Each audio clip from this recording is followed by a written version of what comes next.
Good morning दोस्तों, नमस्कार दोस्तों। मारा मिनी ब्लॉग में तमाરું हार्दिक हार्दिक स्वागत है। आज हूँ तमने बतावीश के ઝાડવાનું જતન કઈ રીતે કરીએ। અત્યારે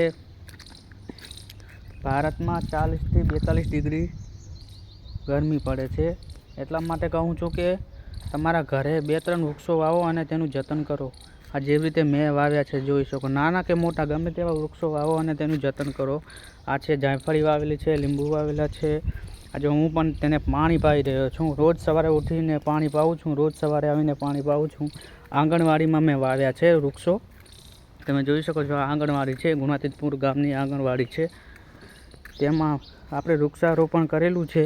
તેમાં હું રોજ પાણી પાઉં છું અને હું પણ બધાને કહું છું કે તેનું જતન કરો તમે।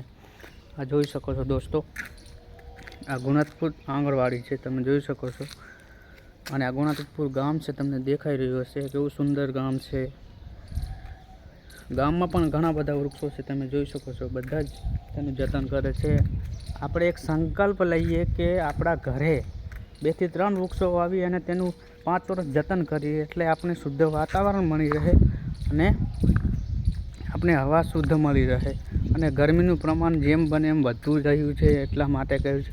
અત્યારના સમયમાં બધા વૃક્ષો કપાઈ રહ્યા છે, માણસો વાવતા નથી, એના કરતાં વધારે કપાય છે।